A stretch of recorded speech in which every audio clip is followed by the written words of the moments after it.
चलो भाई स्टार्ट किया जाए। बहुत खुश नजर आ रहे हो।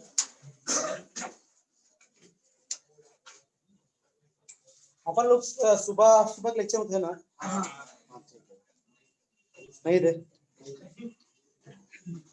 मैं एकदम क्या करें यार, सुबह लेक्चर में जाओगे, सोते रहते हो। हाँ बाबू क्या ऑफलाइन करा दूं? अच्छा बेचैन हो रहा मुझे लग रहा है। ठीक है, सब होगा लाइफ में, परेशान मत हो। चलिए अपन लोग पढ़ रहे थे यार, सुबह हम लोग कवर कर लिया था मास मास रिलेशन और वॉल्यूम वॉल्यूम ना। एक बचा है छोटा सा बेटा मास वॉल्यूम, उसको करके फिर empirical and molecular formula. Empirical and molecular formula शायद रंजीत सर ने भी आपको पढ़ाया होगा। चल जान जब मैं पढ़ाऊंगा तब आपको याद आएगा वो क्या चीज है। चलिए हम लोग कवर कर लेते हैं पहले मास वॉल्यूम रिलेशन।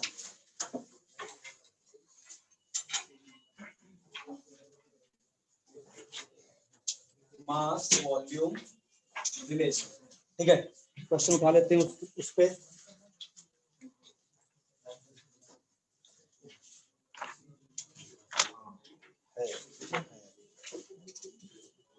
चलिए एक क्वेश्चन इस पे देखिए, कैल्शियम कार्बोनेट सॉलिड, ये थर्मली डिकम्पोज हो रहा है।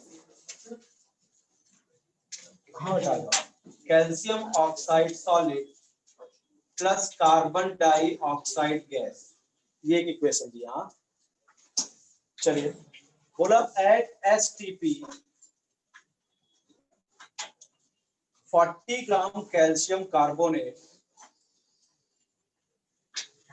40 gram calcium carbonate decompose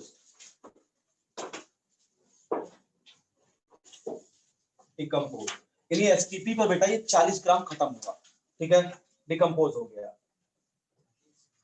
so calculate volume of, so calculate volume of CO2 form. बोला calculate volume of CO2 form. चलिए आपको हिंट दिया, कैल्शियम का एटॉमिक मास 40, कार्बन का 12, ऑक्सीजन का 60। चलिए क्वेश्चन को ध्यान से देखिए आगे। चलो मैं थोड़ा सा चाय पी के आता हूँ, चाय थोड़ा सा ट्राई करो, अगर आ जाए तो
चलो भाई,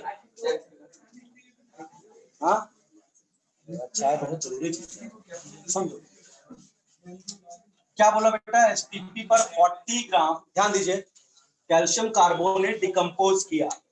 इसका मतलब आपको इस रिएक्टेंट का क्या मास दिया है, 40 ग्राम डिकम्पोज किया, और आपको CO2 का पूछ क्या रहा है, हुआ क्या मास वॉल्यूम रिलेशन, बराबर ना। मास देके क्या पूछ रहा है, वॉल्यूम बता दीजिए। देखो अपने को पता है किसी भी गैस के 1 मोल का एसटीपी पर वॉल्यूम कितना होता है, 22.4 लीटर। अच्छा, क्या यहाँ ये 1 मोल ही बना है? बराबर। तो अभी क्या कुछ कुछ लोग को लगे यार 1 मोल बना है, इसका मतलब वॉल्यूम टिक मार दो 22.4 लीटर। बट ये 1 मोल कब बना है? जब इसका 1 मोल लगा है। ठीक है, 1 मोल का मतलब मोलर मास के बराबर अमाउंट। अगर मैं कैल्शियम का मोलर मास निकालूं तो आई होप 100 आएगा। कैल्शियम कार्बोनेट ये हो गया 40, एक कार्बन है 12 ग्राम का, 3 ऑक्सीजन है, 3 इंटू 16 ये आएगा 100। यानी 100 ग्राम कैल्शियम कार्बोनेट का मतलब 1 मोल कैल्शियम कार्बोनेट। तो इसका मतलब यहाँ कैल्शियम कार्बोनेट में क्या लिखा है? 1। इसका कुछ नहीं लिखा है मेरे भाई, यानी 1 लिखा है। ठीक है, यानी ये 1 मोल है, 1 मोल से 1 मोल बन रहा है। तो 1 मोल का वॉल्यूम कितना होता है? 22.4 लीटर। बट ये आंसर अपना सही नहीं है। क्यों? क्योंकि ये तो तब है जब 100 ग्राम रिएक्शन करे। बराबर। अपने को क्या बोल रहा है? 40 ग्राम से कितना वॉल्यूम बनेगा। समझ में आया अभी? ठीक है, चलो स्टार्ट कर देते हैं कि by decomposition of 1 mole calcium carbonate, solution दे रहा हूं, by decomposition of 1 mole calcium carbonate 1 mole CO2 form. बराबर। जब 1 मोल कैल्शियम कार्बोनेट टूट रहा है, डिकम्पोज हो रहा है, ब्रेक हो रहा है, तो 1 मोल CO2 का बन रहा है। अच्छा, मास वॉल्यूम है, इसका मास दिया, उसका वॉल्यूम निकालना है। चलिए, 1 मोल का मास बोले तो क्या? 100 ग्राम मोलर मास के बराबर अमाउंट। इसका मतलब bye decomposition of 100 gram calcium carbonate 1 mole CO2 का मतलब 22.4 लीटर CO2 फॉर्म। 1 मोल का वॉल्यूम क्या होता है? 22.4 लीटर। इसका मतलब bye decomposition of 1 gram calcium carbonate 22.4 divide by 100 litre CO2 form. So by decomposition of 40 gram calcium carbonate 22.4 upon 100 into 40 solve करेंगे 8.96 litre आएगा। इतना CO2 बनेगा। बात समझा? तो ये हुआ आपका मास वॉल्यूम रिलेशन। जिसका मास दिया उसको मास में ले लिए, वॉल्यूम आपको गैस का ही पूछेगा, भी सॉलिड का पूछेगा भी नहीं कि कैल्शियम ऑक्साइड का वॉल्यूम बताओ, क्योंकि उसके लिए हम ये बात थोड़ी यूज कर पाएंगे कि कैल्शियम ऑक्साइड भी 1 मोल है तो 22.4 लीटर। अरे गैस तो होना चाहिए ना, तो ये CO2 का ही पूछेगा केवल। अगर ऐसा जो जो गैस होगी बस उसी का पूछेगा। अगर हो सकता है ये भी अगर गैस होती तो इसका भी निकाल देते अपन लोग। 100, अगर मान लो यहाँ पे सपोज करो, ऐसा तो होगा नहीं, मान लो यहाँ 2 लिखा था, 100 ग्राम से 2 इंटू 22.4, 1 ग्राम से फिर और 40 ग्राम से। समझ में आया? अच्छा, तो ये खत्म हुआ बेटा रिएक्शन स्टोइकियोमेट्री का पार्ट। अब आता है परसेंटेज कंपोजिशन निकालना। सिखाया है क्या आप लोग को पहले के लेक्चर में? यार कोई मॉलिक्यूल दे दिया जाए, उसमें हर एलिमेंट का परसेंटेज कैसे निकालते हैं? नहीं बताया ना। अगला जो टॉपिक है हमारा परसेंटेज कंपोजिशन। बस ज्यादा कुछ है नहीं यहाँ पे। मास वॉल्यूम, पहले परसेंटेज कंपोजिशन और एम्पिरिकल मॉलिक्यूलर फार्मूला करा दो फिर आगे। चलिए, अगला है मेरे पास, बताइए शायद अगर हो गया होगा तो, ये परसेंटेज कंपोजिशन। क्योंकि मुझे लगता है तुम लोग के साथ डिस्कस किया था, किसी और के साथ डिस्कस किया था, जब पहले चैप्टर का न्यूमेरिकल कर रहा था तो इसके न्यूमेरिकल मैंने बता दिए थे आपको। परसेंटेज कंपोजिशन देखो, इसमें क्वेश्चन कैसे आएगा आपको। जैसे दे दिया एथेनॉल C2H5OH, बोलेगा बताइए एथेनॉल में हर एलिमेंट का परसेंटेज कितना है। ठीक है, एग्जांपल स्टार्ट करते हैं। Calculate percentage of each element in ethanol C2H5OH। Her element का परसेंटेज बताइए कि 1 मोल एथेनॉल में कार्बन कितना परसेंट है, हाइड्रोजन कितना परसेंट है और ऑक्सीजन कितना परसेंट है। इस क्वेश्चन को कैसे हैंडल करते हैं देखो। सबसे पहले क्या करो, जो भी कंपाउंड दिया है उसका मोलर मास निकाल लो। ठीक है, चलिए, यानी सबसे पहला होगा भी मोलर मास ऑफ एथेनॉल निकाल लो। चलिए कैसे निकलेगा बेटा? 2 कार्बन है, एक कार्बन 12 ग्राम का होता है, तो 2 कार्बन यानी 2 इंटू 12, 6 हाइड्रोजन है, 5 ये और 1 ये, ठीक है। तो 6 into 1, क्योंकि एक हाइड्रोजन 1 ग्राम का होता है, और एक ऑक्सीजन है जो 16 ग्राम का होता है। इसको सॉल्व करेगा ना 46 ग्राम। इसका मतलब एथेनॉल का मोलर मास कितना है? 46 ग्राम। एक टोटल कंपाउंड कितने ग्राम का है? 46 ग्राम का। अपने को सबका क्या निकालना है? परसेंटेज। अच्छा, तो अब आप लिखोगे 1 मोल एथेनॉल कंटेन्स, 1 मोल एथेनॉल में क्या है, या 1 molecule of methanol contain how many carbon atom?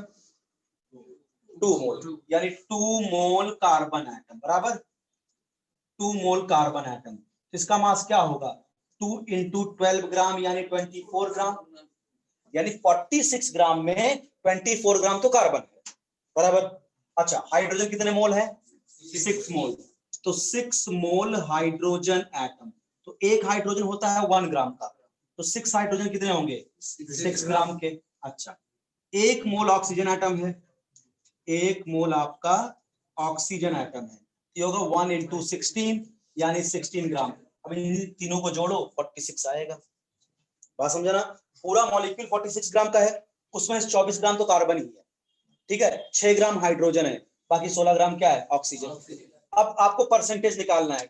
इसका मतलब क्या है? समझो कि ये 3 स्टूडेंट है, टोटल मार्क्स का पेपर है 46 मार्क का, तो परसेंटेज अगर बोलोगे कार्बन का परसेंटेज कितना है, तो कार्बन ने 46 में 24 मार्क्स मिला है उसको, तो कैसे निकालो परसेंटेज? 24 डिवाइड बाय 46 into 100, खत्म कार्बन का परसेंटेज।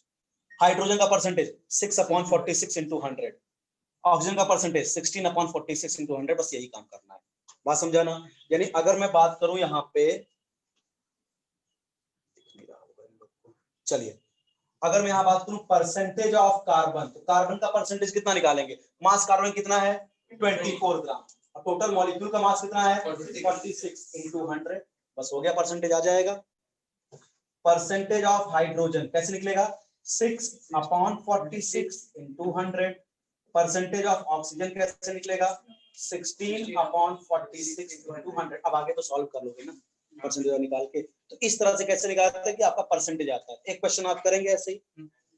चलो आपके लिए क्वेश्चन क्या है? Calculate percentage of each element. इसको लिखा रहा है तो क्या है, तो देखोगे तो अच्छा NH2CO NH2, ये क्या है जानते हो क्या?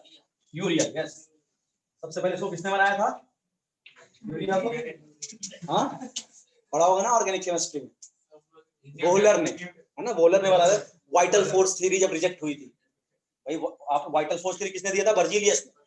उसने बोला था भैया ऑर्गेनिक कंपाउंड जो बनता है लिविंग थिंग से बनता है, जो चीजें लिविंग होती है वहीं से ऑर्गेनिक कंपाउंड की सिंथेसिस पॉसिबल है।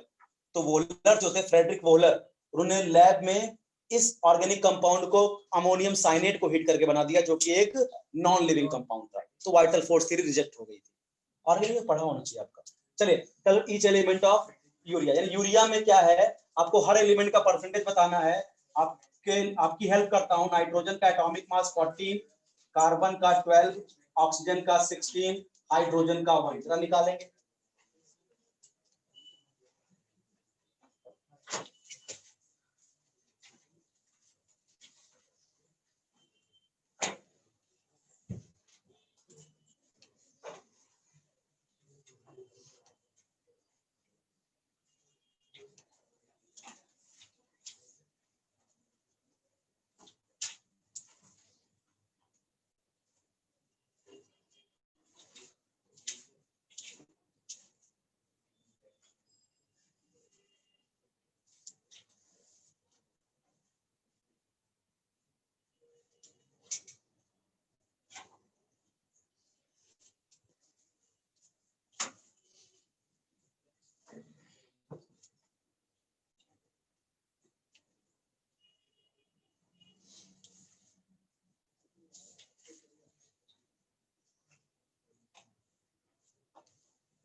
स्क्रीन स्क्रीन करें।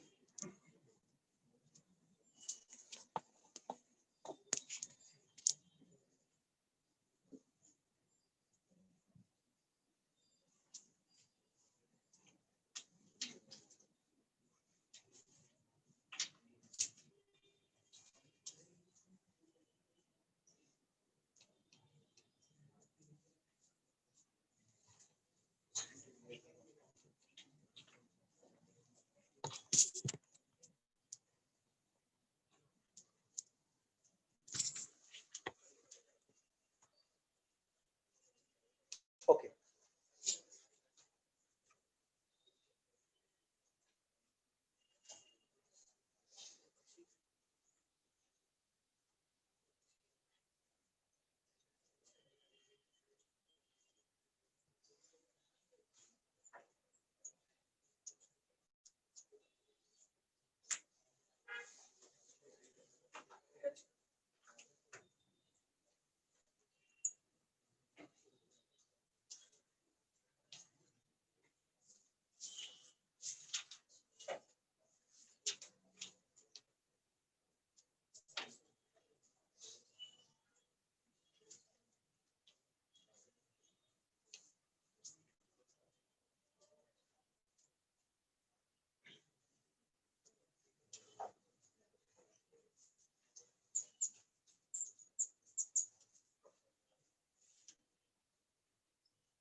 आगे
वेरी गुड प्रथम, बहुत बढ़िया।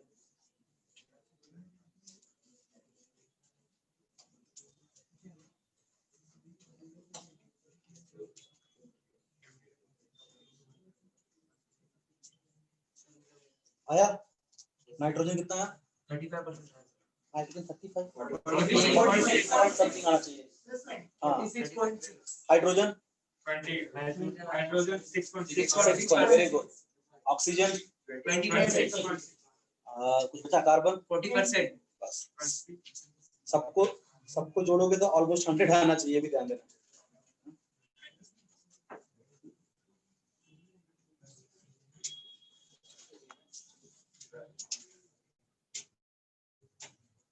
नाइट्रोजन 46.6 ना, हाइड्रोजन 6.6, कार्बन 20, ऑक्सीजन 26.6। ठीक, बहुत बढ़िया, बहुत अच्छा।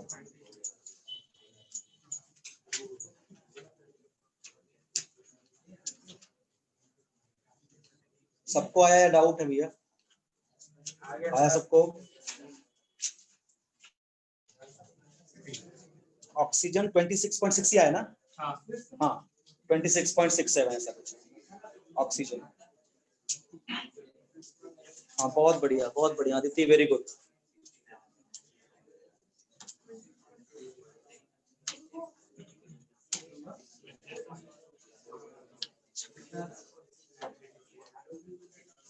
कैलकुलेशन होगा, बाकी कुछ है नहीं इसमें, सिर्फ आपको ये जो कैलकुलेट कर रहे हैं शायद बड़ी प्रॉब्लम आ रही हो, बाकी तो मैथड बहुत सिंपल है।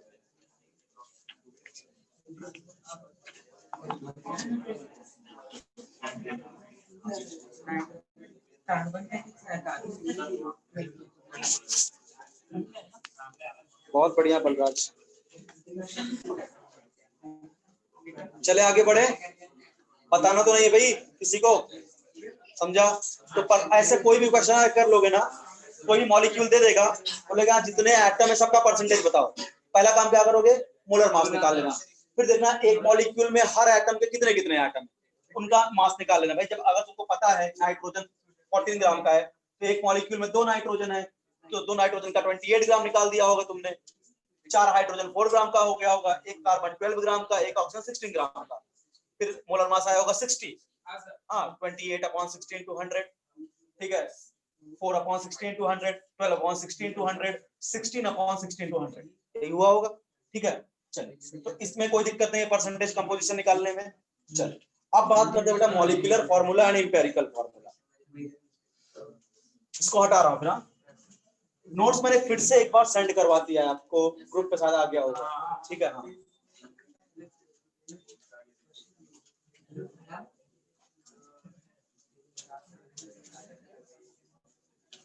चलिए, नेक्स्ट जो टॉपिक है अपना empirical formula and molecular formula.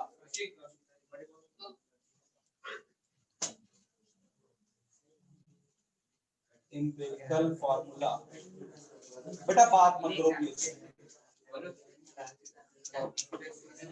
Molecular formula, ठीक है, empirical formula and molecular formula. इस सब हैंडराइटिंग समझ में आती है क्या?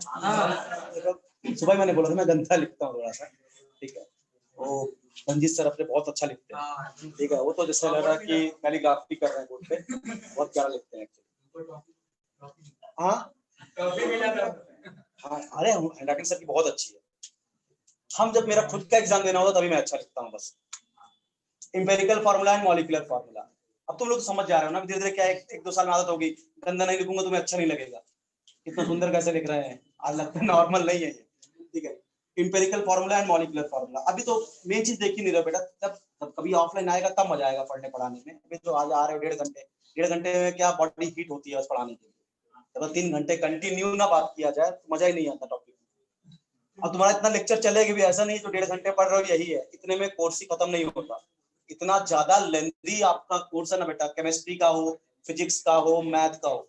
10th जो पढ़े थे उसको भूल जाओ, और उसके परसेंटेज से चौड़े भी मत होना कि हम 90s वाले हैं, ठीक है, हम 94% पाए थे, हम 80s वाले हैं। अगर जितना पाए थे उतना मेंटेन कर लिए तो समझ तुमने 12th में पढ़ाई की है, ठीक है। लोग नीचे ही आते हैं, बराबर है ना। जितना तुम पाए, कितना पाए हो जितना तुम? 70 ना, तुमको 80 पहुंचाना है। हाँ तुमसे बड़ी उम्मीद है, समझा? तो क्या होगा, तो ये बात समझिए बेटा, समझ रहे हो ना कि अपन लोग क्या 10th के सपने से निकल जाओ जितनी जल्दी हो जाए, क्योंकि इतना था बुक, केमिस्ट्री की कुछ भी हो उसी में केमिस्ट्री भी था, फिजिक्स भी था, बायो भी था। हाँ, एक कार्बन भी एक हम लोग चैप्टर के नाम पे एक कार्बन चैप्टर था, उसी में सब IUPAC वगैरह निपट गया था पूरा। ठीक है, आपने रट्टा मार के एग्जाम भी दे दिया, बढ़िया नंबर भी पा गए। अब यहाँ रटने उठने से काम नहीं चलेगा, क्योंकि 32 चैप्टर केवल केमिस्ट्री के पढ़ने हैं 2 साल, केवल 32 चैप्टर केमिस्ट्री। और कोई भी चैप्टर ऐसा नहीं है जिसको अगर टीचर पढ़ाने पे आज 10 घंटे के पहले खत्म कर सके, कोई भी चैप्टर नहीं है। ऐसे ऐसे लेंदी चैप्टर हैं कि जिनमें 20 आवर्स के ऊपर डिस्कशन करना होगा। ठीक है, नोट्स लिखाएंगे तो 25 घंटे, नोट्स नहीं लिखाएंगे तो 15 घंटे, इतना सिर्फ बोलने में लगेगा आपको। केमिकल बॉन्डिंग जो चैप्टर है ना, वो 20 घंटे 22 घंटे। HDS और ट्रांजिशन आपको नेक्स्ट ईयर पढ़ाएंगे, हाइड्रोजन डेरिवेटिव ऑफ एल्केन, तो कम से कम 25-30 घंटे वो चैप्टर, तो बहुत लेंदी है। तो मेहनत करना आप सीख जाओ। ठीक है, आप मत सोचो कि 10th के सपने में हल्के जैसे निकाल दिया 10th ना, अब 11th 12th आपका वैसे नहीं निकलेगा। पास हो जाओगे, तुम्हें कोई फेल नहीं कर पाएगा। 30 मार्क्स तो प्रैक्टिकल में मिल ही जाते हैं ना। पासिंग लिए कितना चाहिए आपका? 35, तो ऑलमोस्ट 70 नंबर के पेपर में 5 नंबर तो लेके आ ही सकते हो ना। बट उसके लिए कोचिंग की रिक्वायरमेंट नहीं है। अगर वही करने आए हो ना तो पैसा वेस्ट किए हो, कि अगर तुम्हें लगा 5 7 30 नंबर तो वहीं से मिल जाएगा, 5 और पा लेंगे 70 में पास हो जाएंगे 35, तो क्या 35 पाने के लिए यहाँ आए हो? 70 में 5 नंबर टॉप करने आए हो ना, तो टॉप करने मेहनत कहाँ से होगा भैया? तो जैसी सोच होगी वैसा ही टॉप करोगे ना, पीछे से टॉप करना, पीछे से टॉप करोगे, बराबर है। वो तुम्हारे ऊपर है, जैसे तुम सोच रखे होगे, तुम जैसा सोचोगे जैसा करोगे वैसा ही बन जाओगे। हम लोग को कोई दिक्कत नहीं है, तुम जाओगे कोई नया आएगा। ठीक है, ये तो आते जाते रहते हैं, बट जो अच्छा कर जाते हैं वो हमेशा याद रह जाते हैं अपने को। ठीक है, जैसे अभी यहाँ एक बच्चा था, तनय मांजरेकर का फोटो आपने देखा होगा, बस इस साल उसने नीट क्वालिफाई किया, MBBS उसको मिला बारामती पुणे, 585 मार्क्स पाया था। ठीक है, और अब जाओगे तो पर्सनली हमारा उसका बात होता है हमेशा, अपन लोगों ने बहुत मेहनत किया उस बंदे के पीछे, लेकिन हाँ डेडिकेशन था, वही पीछे बैठता था। और ऐसा नहीं है मेरे मुंह को खराब भी किया उसने वहां पे, शरारती था लेकिन बोलता नहीं था, इसमें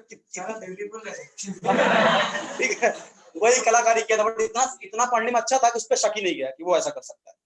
ठीक, सब करके वो गया, उसके चक्कर में दूसरे को बहुत मारा था। जाए बट अच्छा बच्चा कर गया, तुम लोग भी अच्छा करते हो और अपने को अच्छा लगता है बस, और कुछ नहीं है। बाकी तुम मुझे थोड़ी कुछ कमा के दे दोगे, हाँ डॉक्टर बन जाओगे, तो अगर मैं बीमार पड़ूंगा आऊंगा तो कम से कम नंबर नहीं लेना पड़ेगा, इतना ही रहेगा। इंजेक्शन तुम लगाओ, मुझे पता है। Empirical formula and molecular formula सुनो। इंपेरिकल फार्मूला बेटा क्या होता है, जिसे मान लो मैंने ग्लूकोज दिया आपको, देखो C6H12O6, चीजों को समझो इत्मीनान से। इंपेरिकल फार्मूला का मतलब होता है किसी भी मॉलिक्यूल में, ध्यान समझिए, किसी भी मॉलिक्यूल में हर एलिमेंट का सिंपलेस्ट रेशियो कितना है। जैसे आप देखिए, यहाँ पे कार्बन के कितने एटम है? 6, हाइड्रोजन के, ऑक्सीजन के। अगर मैं इनका सिंपलेस्ट रेशियो निकालूं तो मैं इसको 6 से डिवाइड मार दूं तो CH2O, ये इसका सिंपलेस्ट रेशियो है। तो ये हुआ ग्लूकोज का इंपेरिकल फार्मूला। इंपेरिकल फार्मूला ये बताता है कि किसी भी मॉलिक्यूल में हर एक रिस्पेक्टिव एटम का सिंपलेस्ट रेशियो कितना है। और मॉलिक्यूलर फार्मूला क्या बताता है कि किसी भी मॉलिक्यूल में हर एलिमेंट के टोटल कितने एटम है। ये मॉलिक्यूलर फार्मूला है ग्लूकोज का। मॉलिक्यूलर फार्मूला क्या बताता है? Total number of atom of each element present in a molecule. वो बॉन्डिंग बताएगा कि ये ग्लूकोज का स्ट्रक्चर कैसा है, कैसी बॉन्डिंग है। मॉलिक्यूलर फार्मूला देख के आप बॉन्डिंग नहीं जान सकते कि H2SO4 है, तुम इसकी बॉन्डिंग पहचानो। हाँ, ये केवल इतना बता रहा है कि इस मॉलिक्यूल में हाइड्रोजन कितने एटम है? 2, सल्फर के और ऑक्सीजन के।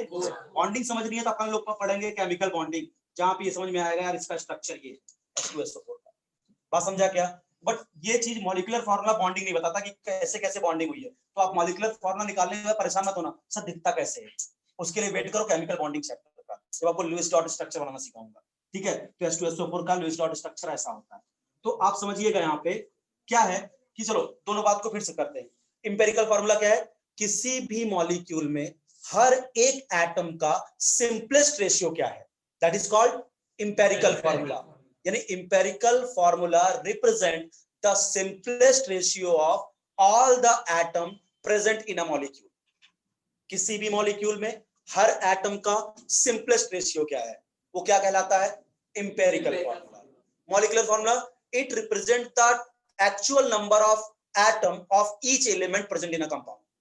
मतलब ये फॉर्मूला है मॉलिक्यूलर फॉर्मूला जो बता रहा है कि ग्लूकोज में टोटल कार्बन के कितने एटम हैं, 6, टोटल हाइड्रोजन कितने एटम हैं, 12, टोटल ऑक्सीजन कितने एटम हैं, 6, ये टोटल एटम बताता है, और ये उनका सिंपलेस्ट रेशियो कितना है, CH2O इंपेरिकल फॉर्मूला। बताओ पहले ये बात समझ में आई कि नहीं, बात समझा ना, ठीक है। जैसे बोलूं, देखो मैं ऐसे बोलूं आपका C6H6, आई होप ये बेंजीन है, जो मुझे थोड़ी बहुत ऑर्गेनिक आती है उससे, C6H6 ये बेंजीन है, ठीक है।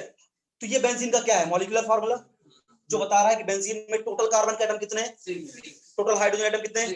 अच्छा, इसका इंपेरिकल फॉर्मूला बताओ, CH, this is the empirical formula. Feel आ रही है, ये क्या है आपका इंपेरिकल फॉर्मूला, समझ आ रहा है अच्छे से, ठीक है। यानी मॉलिक्यूलर फॉर्मूला क्या होता है आपका, कि टोटल नंबर ऑफ एटम कितने हैं कार्बन के या कोई भी एलिमेंट के। मॉलिक्यूलर फॉर्मूला क्या रिप्रेजेंट करता है कि उस मॉलिक्यूल में हर एलिमेंट के टोटल एटम कितने हैं, ठीक है। और इंपेरिकल फॉर्मूला क्या रिप्रेजेंट करता है, सिंपलेस्ट। अब मुझे डेफिनेशन लिखने की जरूरत नहीं है, अब डायरेक्ट आ जाए कैलकुलेशन कैसे करते हैं इंपेरिकल फॉर्मूला को, ठीक है। तो देखो क्वेश्चन कैसे आता है, पहले जरा समझो। इंपेरिकल फॉर्मूला जब देगा तो आपको एक मिक्सचर देगा, बोलेगा इस मिक्सचर में कार्बन इतने परसेंट है, हाइड्रोजन इतने परसेंट है, क्लोरीन इतने परसेंट है, बताइए इसका इंपेरिकल फॉर्मूला क्या होगा। बोल देगा कार्बन 18% है, क्लोरीन 54.04% है, ठीक है, हाइड्रोजन 6.66% है, तो बताइए इसका इंपेरिकल फॉर्मूला। मिक्सचर में क्या था, कार्बन, हाइड्रोजन और क्लोरीन, तो आपको इसका इंपेरिकल फॉर्मूला निकालना आना चाहिए। तो क्वेश्चन से स्टार्ट करेंगे, ज्यादा अच्छे समझ में आएगा। फाइंड द इंपेरिकल फॉर्मूला, ये ऑर्गेनिक में भी रहा होगा बेटा, इंपेरिकल फॉर्मूला निकालना, जो आपने चैप्टर पढ़ा होगा सम बेसिक कांसेप्ट, उसका बेसिक प्रिंसिपल एंड टेक्निक्स, उसमें भी था, हो सकता है अभी नई बुक में निकाल दिया हो, ठीक है। चलो हम बात कर लेते हैं, क्वेश्चन के थ्रू लेते हैं जिससे आपको समझ में आए। चलिए देखिए यहाँ पे, एन ऑर्गेनिक कंपाउंड, देखिएगा बड़े आराम से देखिए, एन ऑर्गेनिक, बहुत बहुत ही आसान चीज है, अगर 2 क्वेश्चन कराऊंगा 2 क्वेश्चन बिल्कुल सेट हो जाओगे, ठीक है। An organic compound was found to contain, शांति बनाए रखें, found to contain 40% कार्बन। बोला एक ऑर्गेनिक कंपाउंड है जिसमें कार्बन कितने परसेंट है, 40% कार्बन, एंड 6.66% हाइड्रोजन, ठीक है। Find its empirical formula. अभी मॉलिक्यूलर फॉर्मूला निकालना सिखाएंगे, लेकिन मॉलिक्यूलर फॉर्मूला तुम तब तक नहीं निकाल पाओगे जब तक तुमको इंपेरिकल फॉर्मूला निकालना नहीं आएगा, क्योंकि मॉलिक्यूलर फॉर्मूला निकालने का जो फॉर्मूला होता है वो होता है n इंटू इंपेरिकल फॉर्मूला, ठीक है। तो यानी इंपेरिकल फॉर्मूला तो पहले तुमको निकालना आना चाहिए। परेशान मत हो सर ये n क्या है, इसके बारे में चर्चा होगी अभी, या n कैसे निकालेंगे। पहले अभी हमारा लोग फोकस किस पे होना चाहिए, how to find empirical formula. तो बोला an organic compound was found to contain 40% carbon and 6.66% hydrogen, find its empirical formula, find its empirical formula। अब देखो बहुत इत्मीनान सुनना, करना क्या होगा जब ऐसे क्वेश्चन आए, तो जो जो एलिमेंट का आपको परसेंटेज दिया है पहले उसको ऐड करना, देखना क्या 100 हो गया क्या, 100 हो गया क्या। चलिए पहला क्या दिया बेटे, परसेंटेज ऑफ कार्बन कितना दिया है, 40%, परसेंटेज ऑफ हाइड्रोजन कितना दिया, 6.66%। आई होप दोनों को जोड़ूंगा तो 46.66% आएगा।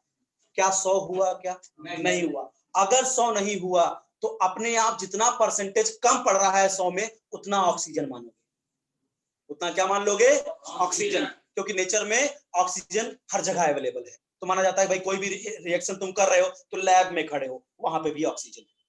बात समझा क्या। तो क्या हुआ, इसका मतलब 40, अगर हाँ दोनों को जोड़ने पे 100 हो जाता तब मैं ऑक्सीजन की बात ही ना करता, ठीक है।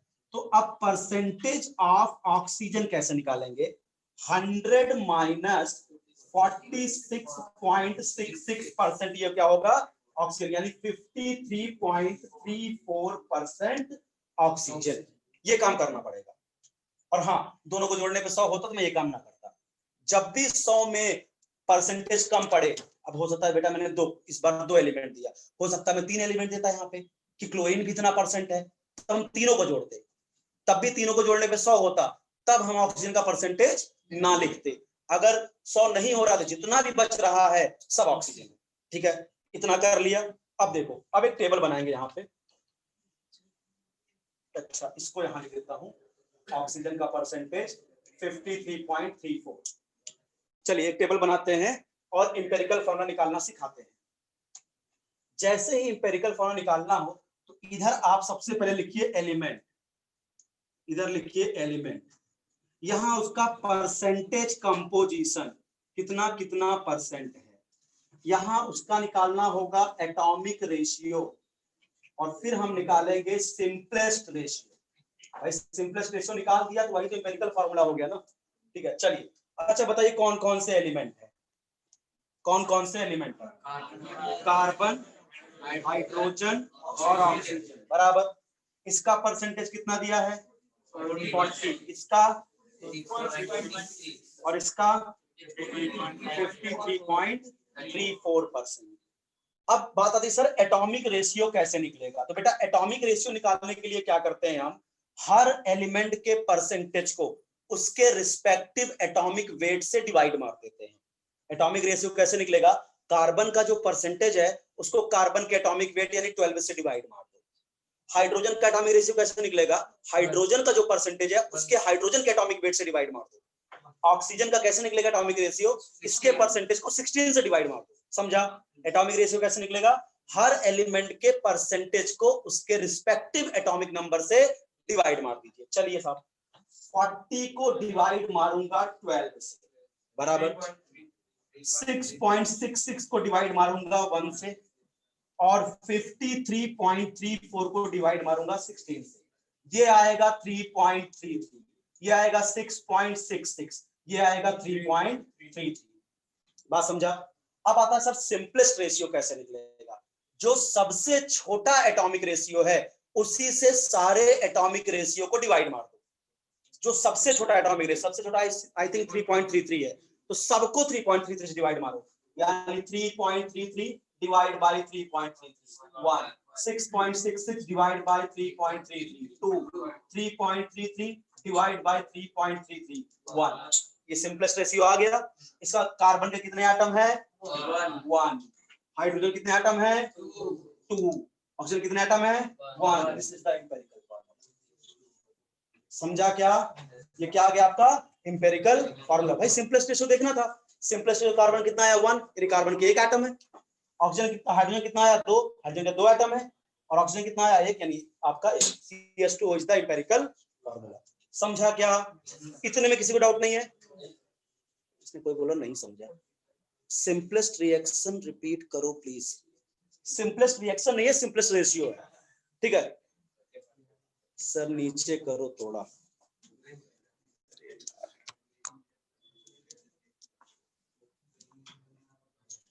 इनके चक्कर मेरा फोन न टूट जाए।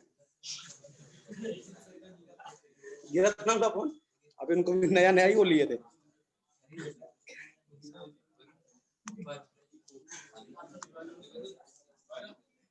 चलो अभी दिखा क्या? पहले स्क्रीन दिख रही है क्या? बोलो। देखो समझो सर सिंपलेस्ट। हाँ देख बेटा, ये ऑनलाइन वालों को दिक्कत है, मैं बता देता हूँ, आप लोग भी समझ लो जिसको दिक्कत हो। अपन लोग को 2 परसेंटेज दिया था कार्बन का और हाइड्रोजन का, ठीक है, दोनों को जोड़ा, टोटल परसेंटेज आया 46.66। बेटा प्लीज तो ये पूरा क्या है? रिपीट तो कर रहा हूँ और क्या कर रहा हूँ? इनके नहीं बेटा, इनके लिए कर रहा हूँ। अभी तक नहीं समझे क्या? चलो देखो स्टार्टिंग से देख लो। An organic compound was found to contain 40% carbon, 6.66% hydrogen. Find its empirical formula. तो सबसे पहला काम बेटा क्या करना है? जितने परसेंटेज दिए हैं सबको ऐड करो, देखो क्या 100 हुआ क्या। तो कार्बन कितना दिया था? 40%। हाइड्रोजन कितना दिया था? 6.66। दोनों को जोड़ा तो आया 46.66, यानी 100 नहीं हुआ है। इसका मतलब जो बचा है वो कौन है? ऑक्सीजन। तो 46.66 ये हुए, तो 100 से अगर मैं 46.66 को माइनस किया तो आया 53.34। कितना ऑक्सीजन आ गया? ये आपको बार बार काम करना है। ठीक है, और अगर दोनों को जोड़ने पर 100 हो गया होता तो इस कंपाउंड में फिर ऑक्सीजन होता ही नहीं।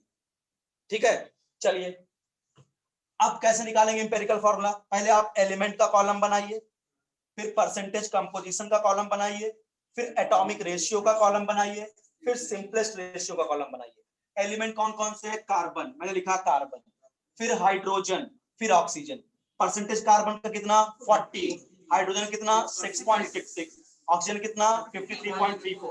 अच्छा सुनो, एटॉमिक रेशियो निकालने के लिए क्या होता है, हर एलिमेंट के परसेंटेज को उसके एटॉमिक वेट से डिवाइड मार दिया जाता है। तो कार्बन का एटॉमिक वेट क्या होता है बेटे?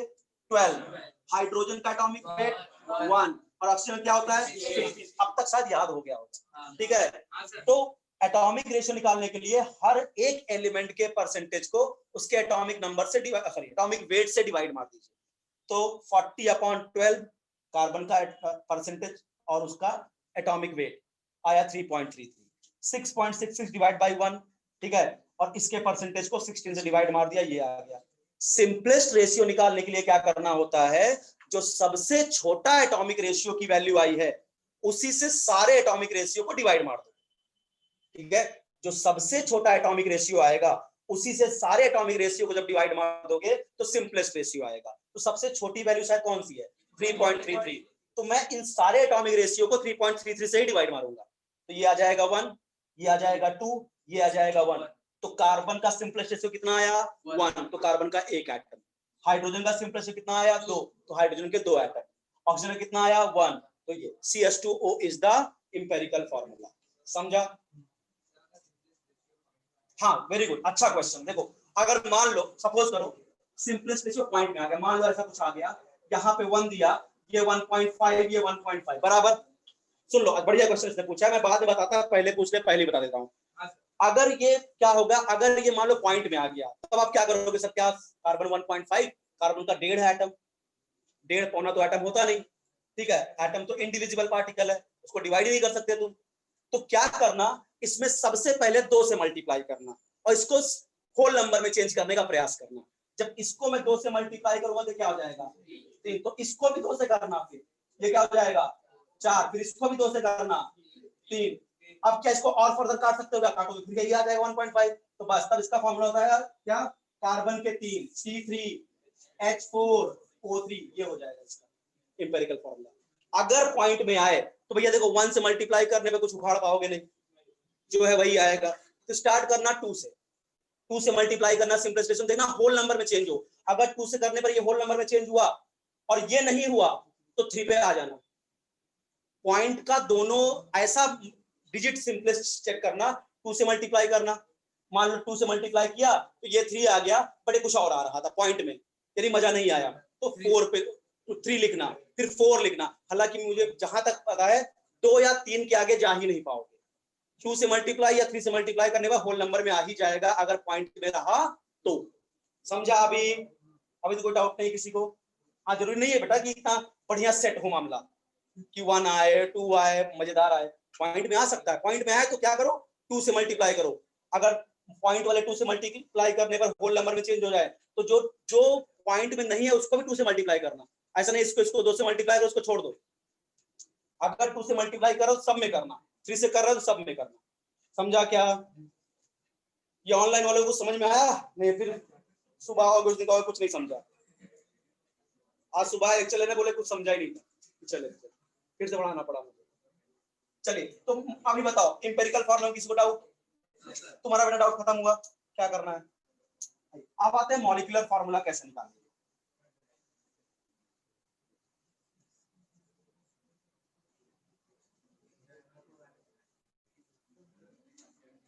चलिए मॉलिक्यूलर फॉर्मूला निकालने के लिए देखो बहुत ध्यान समझिएगा।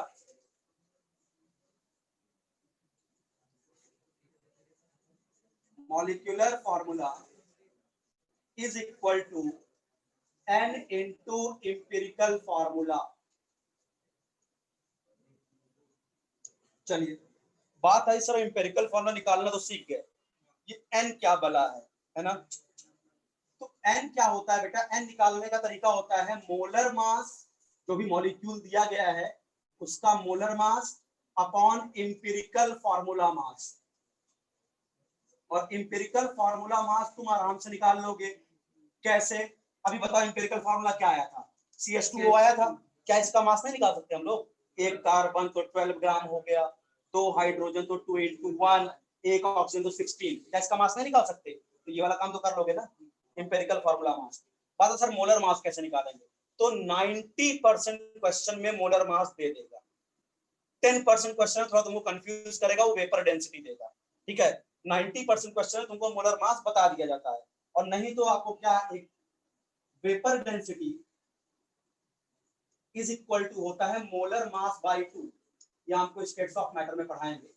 मोलर मास बाय 2 ये बताता है कोई भी गैस हाइड्रोजन के कंपैरिजन में कितना भारी है। भाई हाइड्रोजन क्या होगा? H2, उसका मास क्या होगा? 2 ग्राम।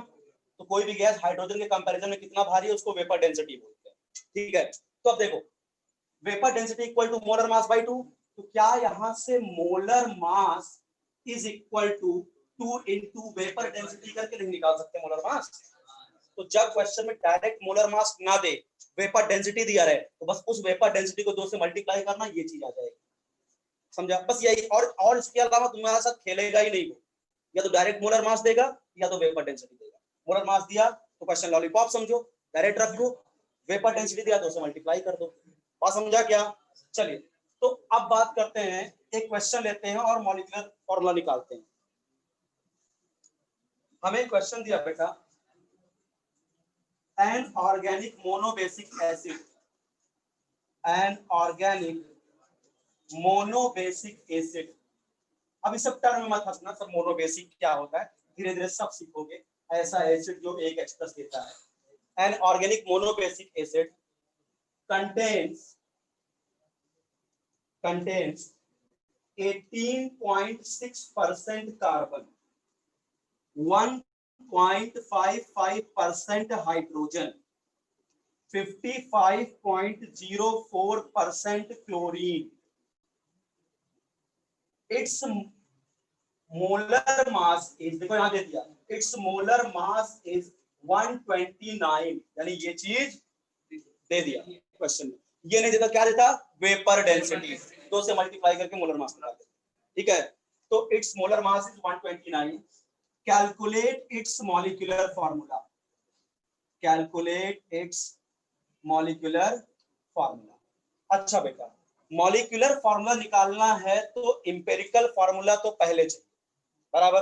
तो पहले इंपेरिकल फॉर्मूला निकालने के लिए क्या करूं? पहले सबके परसेंटेज को जोड़ूं, देखता हूं 100 होता है कि नहीं, ऑक्सीजन लिखना पड़ेगा कि नहीं लिखना पड़ेगा। चलिए, percentage of carbon 18.6%, percentage of hydrogen 1.55, percentage of chlorine 55.04। इसको सम कर लेंगे, आ जाएगा 75.19। क्या 100 हुआ? नहीं। इसका मतलब परसेंटेज ऑफ ऑक्सीजन लिखना पड़ेगा। समझ आ रहा है? बस खुश रहते हो हमेशा। हाँ, समझा? मजा आ रहा है तो मजे लो। 55.19 बेटा देखो, बराबर 100 हुआ नहीं, इसका मतलब परसेंटेज ऑफ ऑक्सीजन तो निकालना पड़ेगा। ठीक है, कितना आ गया बेटा? ये 24.81। ठीक है, इन सब पे समय नहीं गवाता। ठीक है, 24.81 इतना आ गया। अब क्या करेंगे? अब वही टेबल बनाएंगे। एक बार यहां लिख लेता हूं सबका, इसको मुझे याद रहे। बस सिर्फ ऑक्सीजन का लिख लेता हूं। बस कितना आया है? 24.81। चलिए, अब फिर वही टेबल बनाते हैं। 129 मोलर मास याद रखोगे ना? इसको भी हटा देता हूं। चलिए, इधर हम लिखेंगे बेटा पहले एलिमेंट, इधर क्या? परसेंटेज कंपोजिशन, इधर बेटा एटॉमिक रेशियो, और यहां पे सिंपलेस्ट रेशियो। चलिए साहब,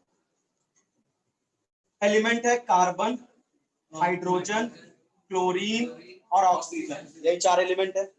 कार्बन का परसेंटेज कितना दिया था? 18 ना, देखो मिटा दिया, मुझे खुद नहीं याद है। 18.6, हाइड्रोजन 1.55, और ये आता 55.04, और ये 24.81। ये हो गया। अच्छा, एटॉमिक रेशियो के लिए क्या करना होता है? हर एलिमेंट के परसेंटेज को उसके एटॉमिक वेट से डिवाइड मारना है। तो आई होप कार्बन का एटॉमिक मास 12 होता है, तो 18.6 बाई 12, 1.55 बाई 1, 55.04 अपॉन 35.5, ये दे देगा आपको एटॉमिक वेट क्या होता है, क्लोरीन का एटॉमिक वेट 35.5 होता है, और ये हो जाएगा 24.81 अपॉन 16। सॉल्व करेंगे 1.55, 1.55, 1.55, 1.55, ठीक है, ऐसा एग्जांपल लिया, सब सेट है मामला, ठीक है। चलिए सारे 1.55 आ गए, सबसे छोटा एटॉमिक रेशियो क्या है 1.55, यानी सारे एटॉमिक रेशियो को 1.55 से ही क्या करना है, डिवाइड करना है सिंपलेस्ट रेशियो के लिए, तो क्या हो जाएगा 1 1 1 1। चलिए कार्बन का एटम 1, हाइड्रोजन 1, क्लोरीन 1, ऑक्सीजन 1, ये आया इंपेरिकल फार्मूला, समझा क्या, आ गया आपका इंपेरिकल फार्मूला। चलो इंपेरिकल फार्मूला यहां लिखा रहने दो, इसको हटा, आ गया इंपेरिकल फार्मूला। अपने को क्या चाहिए, molecular formula, so molecular formula equal to n into empirical formula, but पहले n निकालना पड़ेगा, n क्या होता है, molar mass upon empirical formula mass, molar mass upon empirical formula mass, यानी इसका भी मास निकालना पड़ेगा। चलिए मास निकाल लेते हैं, इंपेरिकल फार्मूला का मास निकालिए जरा, कार्बन है 12, हाइड्रोजन 1, 35.5 और प्लस 16, आई होप 64.5 ग्राम, ठीक है, ये आया आपका क्या, इसका इंपेरिकल फार्मूला मास। चलिए n निकालते हैं, मोलर मास कितना दिया था क्वेश्चन में 129, 129 अपॉन 64.5, ये आया 2, ठीक है, n की वैल्यू क्या आ गई 2, तो चलिए यहां रख दीजिए n की वैल्यू 2, और इंपेरिकल फार्मूला क्या है CHClO, यानी C2H2Cl2O2, इसका मॉलिक्यूलर फार्मूला, समझा क्या, ये क्या आ गया आपका मॉलिक्यूलर फार्मूला। अब देखो सिंपलेस्ट रेशियो निकालो जरा, 2 से कट करो, आया ना, तो ये आपका आ गया मॉलिक्यूलर फार्मूला। पता है किसी को डाउट है इसमें में, हो जाएगा इंपेरिकल फार्मूला और मॉलिक्यूलर फार्मूला निकाल के। चलो अब आते हैं चैप्टर का जो लास्ट पार्ट आ जाता है इसमें, concentration of solution, concentration of solution.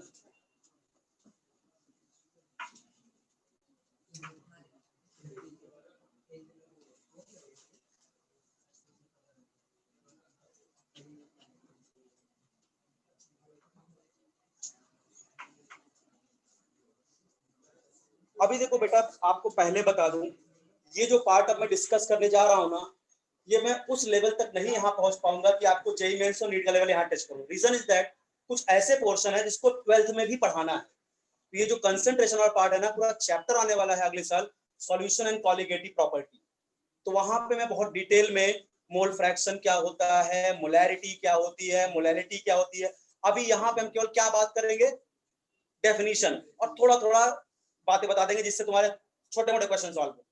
Reason क्या है ना, कि जो चीजें 12th में पढ़ानी ना, उसको 11th में बहुत डिटेल करूंगा, अभी समझेगा ही नहीं, क्योंकि मोलैरिटी नॉर्मेलिटी अभी आप टेम्परेचर का डिपेंडेंस समझते नहीं हो ढंग से, ठीक है, तो जब साल भर पूरा 11th के चैप्टर पढ़ लोगे तब तुम्हारा दिमाग थोड़ा मैच्योर हो जाएगा, जब 12th में सॉल्यूशन कॉलिगेटिव में आओगे तब ये चीजें बहुत डिटेल करूंगा।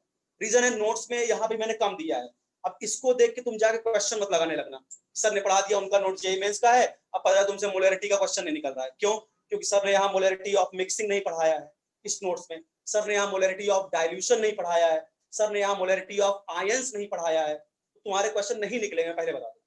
तो जो रहता है देखो मैं सच बोल देता हूँ, ऐसा नहीं तुमको बेवकूफ बना दूं कि जितना पढ़ा दिया उतना ही मोलैरिटी है। हाँ, इसके लिए चाहिए तो मेरा जो 12th का नोट्स है सॉल्यूशन कॉलिगेटिव, वहां देखोगे मोलैरिटी कम से कम 4 पेज में पढ़ाया, पूरा जेईई मेंस और नीट लेवल पे वहां पे लेके आया, क्योंकि 12th लेवल तक आते दिमाग सेट हो जाएगा। अभी जो रेडॉक्स आएगा ना बेटा, रेडॉक्स में भी कुछ चीजें मैं नहीं पढ़ाऊंगा, क्यों, मुझे पता है नेक्स्ट ईयर इलेक्ट्रोकेमिस्ट्री में बहुत डिटेल में मुझे डेनियल सेल पढ़ाना है आपको, गैल्वेनिक सेल जो पढ़ाना है, आपने थोड़ा बहुत पढ़ा होगा 10th में कि इलेक्ट्रोकेमिकल सेल क्या होता है, गैल्वेनिक सेल क्या होता है, इलेक्ट्रिकल एनर्जी कहाँ केमिकल एनर्जी में चेंज होती है, तो ये सब मैं 12th में डिस्कस करूंगा। तो इन सब ये सब जो ऐसे चैप्टर होते हैं ना, इसमें जाके मुझे जज मत करना कि तुम जाके यूएसएस उठा लिए, यूनिवर्सल लगाना स्टार्ट, अरे सर ने बोला था, सर तो एंट्रेंस पढ़ाते हैं, क्वेश्चन ही नहीं हो रहा है मुझसे। हाँ, ये सब जो टॉपिक ना, परसेंटेज, कंपोजिशन, इंपेरिकल, ये सब फटाफट हो जाएगा, लेकिन मैं बोल रहा हूँ तुमसे मोलैरिटी, नॉर्मेलिटी, मोलैलिटी, इन सब के क्वेश्चन अभी नहीं हिलेंगे, ये जान जाओ, ठीक है, वो आपको 12th के बाद। और आप बताओ एंट्रेंस अभी दोगे या 12th के बाद दोगे? तब तो मैं सब पढ़ा ही दूंगा ना। हाँ सर। बात समझा ना? तो ये परेशान मत होना कि 11th में एंट्रेंस देना है, कुछ को तो कुछ फर्क ही नहीं पड़ता, हमको एंट्रेंस भी नहीं देना है, हम तो आए हैं बोर्ड पढ़ने, बस बोर्ड में पास हो जाए किसी तरह से, यही बहुत बड़ी बात है। सोच बड़ा रखो, कम से कम मैं बोल रहा हूँ आपको, ठीक है? ज्यादा बड़ा सोचोगे छोटी मोटी चीज मिल जाएगी, बात समझा ना? हाँ, तोप की इच्छा करोगे तो छोटी मोटी बंदूक तो हाथ में आएगी ना। अब बंदूक ही करोगे तो वही क्या, कौन सा बम होता है वो, मिर्ची बम लगेगा हाथ में। हाँ, समझा? तो बड़ा सोचो कि आपको करना क्या है, बड़ा सोचोगे तब छोटा में। जो हम सोचते हैं उतना नहीं कर पाते, एफिशिएंसी बेटा उतनी नहीं रहती है, बात ध्यान लो। तुम अगर ऊंचे सपने देखोगे तब छोटे मोटे जगह के ढंग के जगह पे आ पाओगे, क्योंकि आप जितना पढ़ते हो उतना एग्जाम में लिख नहीं पाते, और जितना लिखते हो उतना नंबर नहीं मिलता। सब डिक्रीजिंग ऑर्डर में होता है, बराबर है नहीं? आप लिख के खूब आते हो, लेकिन वहां पे अब आपको जब नंबर मिलता है आप क्या बोलते हो? सर पता नहीं कैसे मैं तो सब लिख के आया था। अपन लोग कॉपी चेक करते ना, पता चलता क्या क्या लिख के तुम लोग आते हो, तुम लोग अपने हिसाब से लिखते हो, ऐसी ऐसी डिस्कवरी जो हम लोग को खुद ही नहीं पता है। हाँ? तो वही बता रहे ना, ऐसा नहीं है क्वेश्चन भी नहीं छोड़ते आप लोग, लेकिन लिखना क्या है, कितना लिखना है। केमिस्ट्री वेमिस्ट्री क्या बेटा, जो साइंस है ना, इसमें बहुत नंबर मिलते हैं, पर तुमको लिखना आना चाहिए। उल्टी सीधी यहाँ पे अगर बकवास करोगे ना तो नंबर नहीं मिलेगा, कि चलो हमको जो क्वेश्चन याद है उसको 4 पेज लिख देते हैं, टीचर खुश होकर सारा नंबर इसी पकड़ाएगा।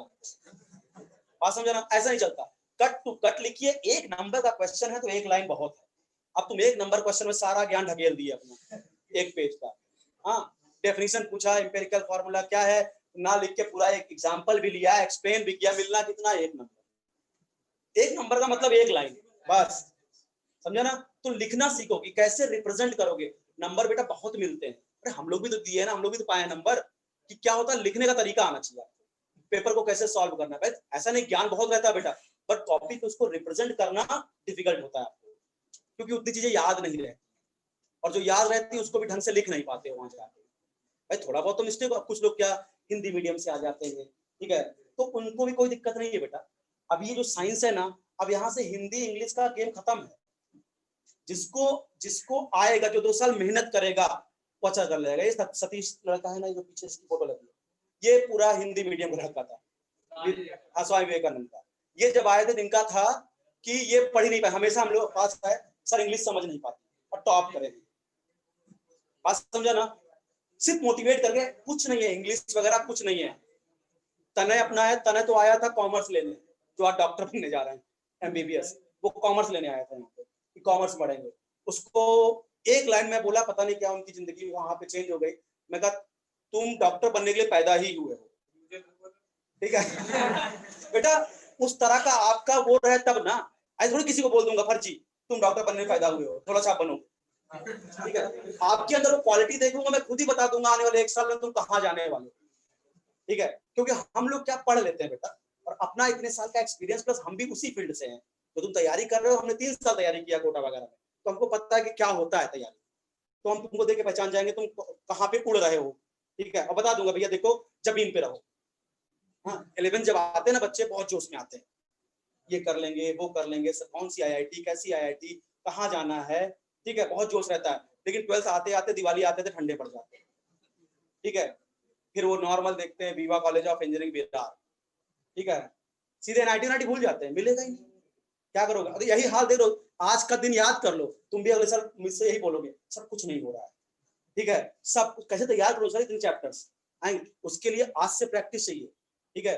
रोज 6 घंटे 8 घंटे पढ़ने की हैबिट डालिए घर पे, 2-2 घंटे एक सब्जेक्ट में, अगर पढ़ साइंस लिए हो तो, बाकी मजे लेने के लिए हो कि साइंस ले लिया हूँ शादी हो जाएगी, ठीक है? तो ऐसा गलत, ठीक है? 12th पास करने के बाद शादी नहीं हो जाएगी, साइंस लड़का पढ़ा है, कुछ नहीं कर पाओ। इसमें जीवन देना पड़ेगा आपको। हाँ, और लेकिन गारंटी दे रहा हूँ, जो बच्चा 11th 12th अच्छे से मन लगा के पढ़ा, रियली बता रहा हूँ एकदम, उसको कोई रोक नहीं सकता कहीं भी सिलेक्ट होने से, 100% बता रहा हूँ। थोड़ा भी चूकोगे ना तो गड़बड़, क्योंकि बेटा इतनी बड़ी चीज देख ले रहे हो ना, उसमें बड़ी मेहनत करनी पड़ेगी। छोटी मोटी चीज है, छोटी मोटी मेहनत करके पा जाओ, लेकिन उनसे और आपका कोई कंपटीशन रहेगा क्या?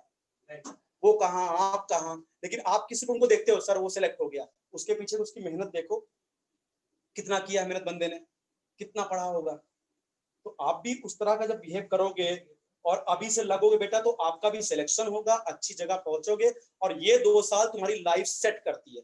बाकी कोई बेटा खाने के लिए मरता नहीं, ये जान जाओ। सब कमा खा लेते हैं, ऐसा नहीं है, बट एक आराम से लेविश लाइफ जीना है तो उसके लिए पैसा चाहिए। बात समझा ना? पैसा बहुत कुछ तो नहीं, लेकिन सब कुछ तो नहीं, लेकिन बहुत कुछ होता है। वो रहेगा, तुम्हारा दिमाग काम करेगा। तो उसके लिए क्या, अच्छी मेहनत कर लो, 2 साल में अच्छी जगह सेलेक्ट हो जाओगे और मजे लोगे। हम लोग का क्या है बेटा, तुम आए हो पढ़ाया, तो दूसरा आएगा पढ़ाऊंगा जाऊंगा, हमारा कुछ नहीं पड़ा। हम लोग जो बनना था हम लोग बन गए, हम लोग कुछ नहीं बन सकते। यही काम जिंदगी भर करना है। तो आप जो अभी आपके सामने आपकी पूरी लाइफ है, 2 साल इतना बढ़िया से मेहनत करिए ना कि 12th के बाद सोचना ना पड़े कि जो सर 1 महीने का गैप आएगा उसमें मैं जेई की तैयारी करूंगा। कोई नहीं कर सकता। और जेई तो इतना टफ एग्जाम होता है कि पूछो नहीं। एक बार नीट का पेपर आसान बनता है, लेकिन जेई की फिजिक्स फाड़ो ही बनती है। ठीक है, वो आपको हिला के रख देगी, तुम्हारा अस्तित्व हिला देगी। साल 2 साल पढ़ाई करते हो, 45 क्वेश्चन आके 30 क्वेश्चन केमिस्ट्री के, 30 क्वेश्चन आपका क्या फिजिक्स के, और 30 अभी तो 25 आने लगे। 25 फिजिक्स, 25 केमिस्ट्री, 25 मैथ, 75 क्वेश्चन तुम्हारी ऐसी की तैसी करके निकल जाएंगे 2 साल पढ़ने के बाद। तुम 75 क्वेश्चन सॉल्व नहीं कर पाओगे। और सिलेक्शन जानते हो कितने में होता है? 20 क्वेश्चन। 75 में जिसने 20 क्वेश्चन भी सही कर दिया, काम हो गया। मतलब कितना जाता है बेटा, मैं बताऊं, 300 नंबर में जिसका 100 नंबर आ गया वो जेईई मेंस में सिलेक्ट होता है। यानी एक पेपर भी 30 क्वेश्चन सही कर दिया अगर तुमने, तो 120 मार्क्स हो जाते हैं और तुम सिलेक्ट हो जाते हो जेईई मेंस में। और जेईई मेंस का नंबर आ गया, तुमको कोई भी कॉलेज अच्छा मिल जाता है। सिलेक्शन केवल, भले तुम्हारा एडवांस निकले या ना निकले, तो जेईई मेंस में अगर तुम्हारी रैंक अच्छी आ गई तो मिल जाता है। हमारे बच्चे ऐसा नहीं बेटा पाए हैं। शुभम करके लड़का था, साइंस ब्रांच में जहाँ मैं पढ़ाता हूँ, 98.99% जेईई मेंस परसेंट आया, तो 2 साल मेहनत किया उसने।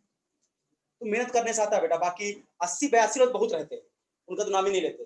जैसे इस बार भी नीट में यही अपने क्लास के 500 वाले बहुत हैं, लेकिन उनका हम लोग स्टेटस भी नहीं लगाते। तो मुझे पता है कि इस साल का पेपर ऐसा आया था कि जिसका 550 के ऊपर है उसको भी मुंबई नहीं मिली। ठीक है, 585 नंबर तनय का ओबीसी होते हुए उसको कहाँ मिला? पुणे। ठीक है, तो मुंबई नहीं मिल रही क्योंकि इतना आसान पेपर बना नीट का। इस बार रैंक बड़ी हाई चली गई, जहां पिछली बार 700 के ऊपर 2 लड़के थे, इस बार 700 के ऊपर 20 लड़के हैं। तो पेपर आसान बनेगा तो समझ लो और कंपटीशन बढ़ गया। पेपर टफ बनेगा तो पढ़ने वाले का फायदा होता है। पेपर आसान बनने से बहुत गड़बड़ हो जाता है। तो ये सब धीरे धीरे बातें समझ में आएंगी। बस एक दिमाग रखो, पढ़ना पढ़ना पढ़ना। बाकी 2 साल तुम्हारे दिमाग में और कुछ नहीं चलना चाहिए। उसके बाद लाइफ में जो कुछ है ना बेटा, सबको हर चीज मिलती है, ये जान जाओ। जिसकी तुम कामना करते हो सब कुछ तुम्हें मिलेगा। ठीक है, लेकिन एक समय, उसके पहले उन सब चीजों के पीछे मत पड़ना कभी। मुझे लग रहा है समझदार हो। ठीक है, आगे ना बोलूं। आइए, कंसंट्रेशन ऑफ सॉल्यूशन। अच्छा बेटा, सॉल्यूशन क्या होता है? इसको मैंने डेमो लेक्चर में लिया है ये content. Concentration of solution, solution क्या होता है? Yes, homogeneous mixture of more than one substance. एक से अधिक सब्सटेंस को आपस में मिलाऊं तो मिलने के बाद अगर मिक्सचर जो बने वो होमोजेनियस मिक्सचर बने। तो सॉल्यूशन क्या होता है? Homogeneous mixture, homogeneous mixture of more than one substance. ये सब नोट्स में नहीं लिखा है, ढूंढने मत लगना कि सब पढ़ाया तो वहां नहीं दिए। ये सब 12th के नोट्स में मिलेगा, सॉल्यूशन कॉलिगेटिव में। अभी हल्का हल्का बेस बना रहा है। ठीक है, homogeneous mixture of more than one substance, क्योंकि ये सब 12th के नोट्स में मिलने वाला है। Substance is called solution. जिसको अभी भी लग रहा है अभी से 12th स्टार्ट करना चाहता है, बताना, नोट्स भेज दूंगा। सॉल्यूशन सबर नहीं है तो अभी से भेज दूंगा। ठीक है, homogeneous mixture of more than one substance is called solution. बात आती है सर होमोजेनियस मिक्सचर क्या होता है? होमोजेनियस मिक्सचर का मतलब होता है बेटा कंसंट्रेशन हर जगह सेम हो। मतलब कहने का क्या, मान लो मेरे पास एक बीकर है, यहाँ पे मैं कुछ टर्मिनोलॉजी यूज करूंगा, पहले बता दूं। जहां मुझे सॉल्यूट लिखना होगा, सॉल्यूट को मैं कैपिटल बी से रिप्रेजेंट करूंगा। ठीक है, जहां मुझे सॉल्वेंट लिखना होगा उसको मैं ए से रिप्रेजेंट करूंगा। ठीक है, जहां मुझे मास लिखना होगा उसको डब्ल्यू से रिप्रेजेंट करूंगा। जहां पे मोलर मास लिखना होगा उसको कैपिटल एम से रिप्रेजेंट करूंगा। ये एब्रिविएशन में फॉलो करता चलूंगा जब फॉर्मूला बनाऊंगा। ठीक है, तो होमोजेनियस मिक्सचर क्या होता है? सपोज करो हमने ए का लिया 100 ml और बी का लिया मान लीजिए 10 ml। ठीक है, मान लो ए क्या है? सॉल्वेंट। सॉल्वेंट ज्यादा ही होता है, ठीक है, बी क्या है अपना सॉल्यूट, तो ए और बी को हमने मान लो मिला दिया, ठीक है, ए और बी को मिला दिया। अच्छा बताइए इसमें क्या मतलब ए और बी का रेशियो क्या आना चाहिए इस जगह पे, ए अपॉन बी करो 100 अपॉन 10 यानी क्या 10:1, यानी every 10 ml of a contains 1 ml of b, every 10 ml of a contains 1 ml of b. अगर मैं इस 10 ml सॉल्यूशन की एनालिसिस किया तो मुझे क्या मिला, 10 ml ए में बी का 1 ml डिजॉल्व मिला। जब मैं अगले 10 ml को देखा तो फिर देखा 10 ml ए में बी का 1 ml डिजॉल्व मिला, फिर 10 ml को देखा तो 10 ml ए में बी का 1 ml डिजॉल्व मिला। इसका मतलब ये होमोजेनस मिक्सचर है, एवरी 10 ml ऑफ में बी का 1 ml। ऐसा नहीं है कि यहाँ 10 ml ए में बी का 1 ml है, यहाँ 10 ml ए में बी का 2 ml है। ऐसा होता तो ये हेट्रोजेनस मिक्सचर होता और उसको फिर सॉल्यूशन ना बोलते। अभी समझा होमोजेनस मिक्सचर का मतलब क्या, कंसंट्रेशन हमें का क्या है बेटा, कांस्टेंट है हर जगह पे। 10 ml ए में बी का 1 ml, 10 ml ए में बी का 1 ml, 10 ml ए में बी का 1 ml, इसका मतलब कंसंट्रेशन क्या है, कांस्टेंट है। इसको बोलते हैं होमोजेनस मिक्सचर। और होमोजेनस मिक्सचर को क्या बोलते हैं, सॉल्यूशन। जो चीजों को मिलाओ, अगर होमोजेनस मिक्सचर नहीं बना उसको केवल मिक्सचर बोलेंगे, ना कि सॉल्यूशन बोलेंगे। बात समझा ना। अगर कंसंट्रेशन सेम हो गया तो अब क्या उस मिक्सचर को बोलेंगे, सॉल्यूशन। अभी समझा होमोजेनस मिक्सचर का मतलब क्या होगा। अब आता है बेटा देखो सॉल्यूशन में, थोड़ी बेसिक बातें कर रहा हूं। सॉल्यूशन में बहुत सारा, थोड़ा बता दूंगा तो फिर डायरेक्ट बताऊंगा नहीं जमेगा आपको। ये सब बातें मैं लिख के दिया हूं कहां पे, 12th के नोट्स में, अभी सिर्फ सुन लो। सॉल्यूशन बेटा क्या होता है, बाइनरी भी हो सकता है, टर्नरी भी हो सकता है, क्वाटर्नरी भी हो सकता है। अपने सिलेबस में जो है, चाहे वो नीट हो, चाहे जेई हो, चाहे बोर्ड हो, अपने को बाइनरी सॉल्यूशन ही पढ़ना है। बाइनरी का मतलब क्या, सॉल्यूशन में दो ही कंपोनेंट होंगे, एक सॉल्वेंट होगा, एक सॉल्यूट होगा। ऐसे ही सारे क्वेश्चन मेरे अपने सामने आएंगे। ऐसा होगा ही नहीं जहां दो सॉल्वेंट हो एक सॉल्यूट हो, या दो सॉल्यूट हो एक सॉल्वेंट हो, होते सब हैं। जैसे मतलब क्या, हमने शुगर लिया और हमने पानी लिया, हमने शुगर लिया, शरबत बनाया हमने, तो यहाँ कितने कंपोनेंट है बताओ, दो। तो ये कैसा सॉल्यूशन हुआ, बाइनरी, क्योंकि दो ही कंपोनेंट है, वाटर और शुगर। इसी में थोड़ा सा हमने नींबू निचोड़ दिया, टर्नरी सॉल्यूशन। थोड़ा रसना या रुआवजा डाल दिया, क्वाटर्नरी सॉल्यूशन। जितने कंपोनेंट मिलाते जाओगे उसके हिसाब से नाम हो जाएगा, बाइनरी, टर्नरी, क्वाटर्नरी। अब डाउट आ रहा होगा सर जब तक दो हैं तो समझ में आता है, सॉल्वेंट और सॉल्यूट आप बता दोगे कि सर जो ज्यादा मात्रा में है वो क्या है, सॉल्वेंट, जो कम होता है वो सॉल्यूट, जो कम होता है वो सॉल्यूट। जैसे मैं आपसे बोलूं, बहुत ध्यान से, मैं बोलूं कि मेरे पास 20% एथेनॉल है, 20% एथेनॉल।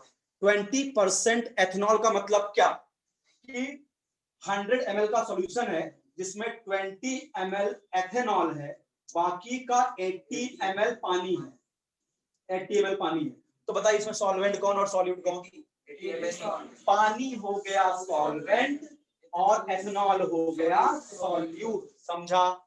अच्छा मैं बोलूं मेरे पास 80% एथेनॉल है, इसका मतलब मेरे पास 80 ml एथेनॉल है और 20 ml पानी है। अब सॉल्वेंट क्या, एथेनॉल। मैं दिमाग से ये चीज में निकालना चाहता हूं कि तुम्हारा दिमाग ये चलता है पानी हमेशा सॉल्वेंट होता है, ठीक है, जो ज्यादा है वो सॉल्वेंट। इस बार एथेनॉल क्या है मेरा, सॉल्वेंट, पानी बन गया इस बार सॉल्यूट। ऐसा नहीं है पानी हमेशा सॉल्वेंट की तरह बिहेव करेगा, जो चीज ज्यादा है, भाई बाइनरी ले रहा हूं तो जो चीज ज्यादा है वो सॉल्वेंट, जो कम है वो सॉल्यूट। दिमाग में एक चीज चल रही होगी, सर 50% एथेनॉल आएगा तब क्या बोलोगे, बराबर। फिर हम वहां पे क्या, अपनी मर्जी, मतलब यहां तुम स्वतंत्र हो डिसीजन लेने के लिए। 50 ml क्या एथेनॉल है और 50 ml पानी है, तो यहाँ जो तुम्हारी मर्जी हो उसको तुम सॉल्यूट मान लो, जिस जो मर्जी हो सॉल्वेंट मान लो, जब तक क्वेश्चन में खुद ना बोल दे ये सॉल्वेंट है। हालांकि क्वेश्चन खुद बता देता है ये सॉल्वेंट है, ये सॉल्वेंट, जब ऐसा केस आएगा, ठीक है। और 99.99% चांस होते हैं ऐसा क्वेश्चन नहीं आता, ठीक है, समझा ना। ठीक है, ऐसा क्वेश्चन आया ही नहीं आज तक, बता देता हूँ क्योंकि दिमाग चलता है ना बच्चों के, यार ये चीज बताया नहीं, और ये डाउट रहता है, बच्चे सोचते रहते रात भर जाग के, अगर पढ़ते हो तो, बाकी तो कुछ और सोचते हो। 50% एथेनॉल है, 50%, और रात में ये सोचो भला, है कि नहीं, किसी और को सोचेंगे। 50 ml एथेनॉल और 50 ml वाटर, तो किसी क्या है, किसी को भी सॉल्वेंट मान लो, किसी को भी सॉल्यूट मान लो, जब तक क्वेश्चन में खुद ना बोल दे ये सॉल्वेंट ये सॉल्यूट। अच्छा, अगला डाउट जो बच्चों के अंदर आता है कि सर बाइनरी का समझा, अगर 2 कंपोनेंट है तो एक सॉल्वेंट एक सॉल्यूट। सर अगर 3 कंपोनेंट हुए तब किसको सॉल्यूट मानेंगे किसको सॉल्वेंट मानेंगे? तो सुन लो, सॉल्वेंट हमेशा एक ही होता है सॉल्यूशन में, बाकी सब कुछ क्या होगा? सॉल्यूट। जैसे तुमने पानी में तुमने शुगर मिलाया तो पानी क्या था? सॉल्वेंट। शुगर क्या था? सॉल्यूट। अब उसी में तुमने नींबू भी निचोड़ दिया तो नींबू भी तुम्हारा सॉल्यूट। रूह अफ़ज़ा या रसना डाल दिया वो भी तुम्हारा सॉल्यूट। सॉल्वेंट हमेशा एक होता है, सॉल्यूट एक से अधिक हो सकते हैं, सॉल्वेंट नहीं चेंज होता। बताइए, इतनी कहानी समझ में आ गई? अच्छा, अब बात आती है भाई कंसंट्रेशन को एक्सप्रेस करने का तरीका क्या क्या होता है।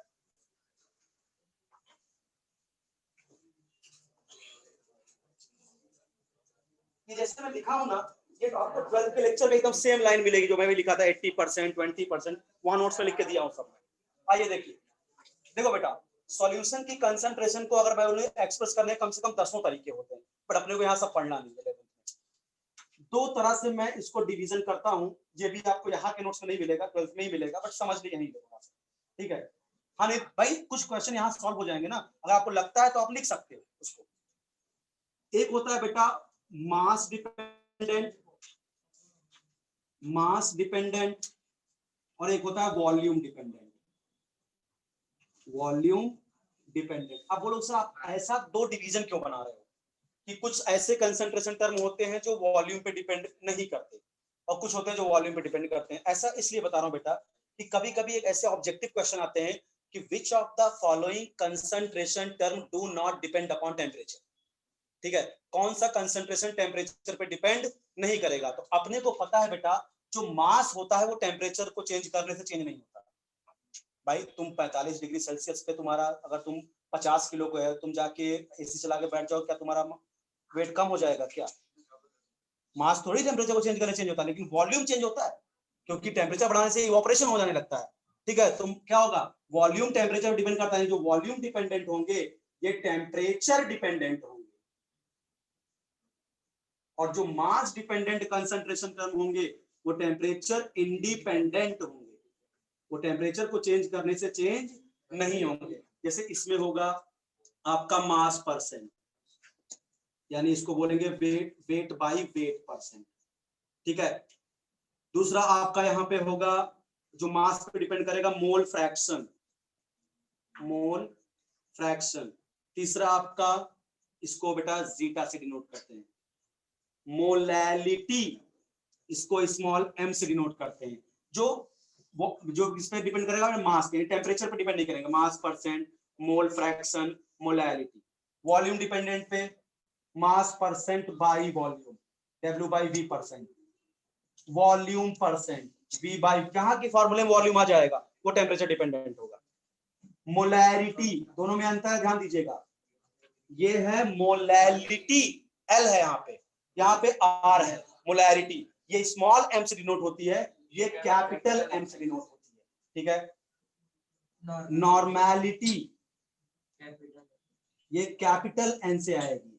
ठीक है, और अगर बात करें स्ट्रेंथ, ये कैपिटल S से आएगा। इधर आ जाएगा आपका ppm, पार्ट्स पर मिलियन। तो आप देखिए, और 1 2 3 4 5 6 7 8 9, यही अपने को पढ़ना। हाँ, एक और आता है, हालांकि पूछते नहीं है, फॉर्मेलिटी। ठीक है, बट ये अभी सिलेबस से हटाया गया है JEE। ठीक है, फॉर्मेलिटी को समझा? तो ये इतने तरीके हैं जो हमको आपको पढ़ाना है, बट यहाँ पे 11th में केवल क्या पढ़ना है? मास परसेंट, मोलैलिटी, मोल फ्रैक्शन और मोलैरिटी, यही 4 पढ़ने हैं बस। ठीक है, और वो भी केवल आपको बताऊं, आपको अभी क्या पढ़ना है, केवल डेफिनेशन क्या होती है। कोई पूछे मोलैरिटी, उनको एक लाइन बताना, भैया 1 लीटर के सॉल्यूशन में number of moles of solute molarity कहलाता है, इतना ही। बाकी तुमसे, क्योंकि तुम्हारे टेक्स्ट बुक में भी देखा है पीछे, एक भी न्यूमेरिकल नहीं है मोलैरिटी पे, मोल फ्रैक्शन पे, इस पे, क्योंकि ये 12th में न्यूमेरिकल है, 12th में डिटेल में पढ़ेंगे। अपन लोग यहाँ पे केवल किस पे फोकस करेंगे, फार्मूला क्या बनेगा और डेफिनेशन क्या है। बात समझा ना? आ जाएगा तो सिंपल क्वेश्चन आएगा, निकाल दोगे। चलिए 5 मिनट बचा है, एक आध को निपटा देते हैं। मास परसेंट,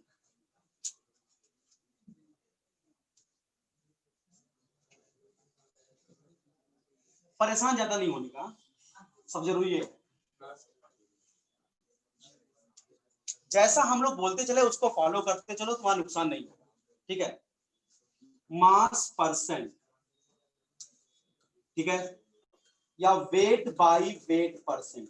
चलो तुमको थोड़ा सा हिंट दे देता हूं, डेमो लेक्चर जिसने अटेंड किया होगा उनको बहुत तेज समझ में आएगा, ये बात कराया था, किया है ना, लिखा है ना सब। देखो 4 तरह के परसेंटेज होते हैं, ये पहले ही पढ़ा दिया था मैंने डेमो में।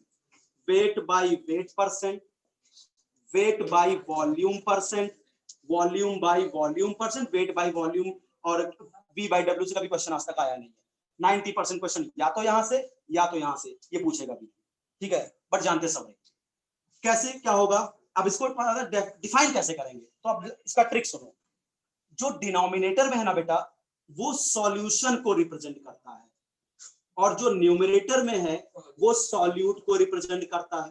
ठीक है, अगर W लिखा है यानी सॉल्यूट ग्राम में है, अगर W लिखा है तो सॉल्यूशन ग्राम में है। अब ये बताइए, डिनोमिनेटर में क्या होता है, सॉल्यूशन, न्यूमरेटर में क्या होगा, सॉल्यूट। इसका मतलब इस बार सॉल्यूशन ml में है, V का मतलब वॉल्यूम ना, वॉल्यूम ग्राम में होता है क्या, ठीक है, तो सॉल्यूशन किसमें है, ml में, सॉल्यूट किसमें, ग्राम में।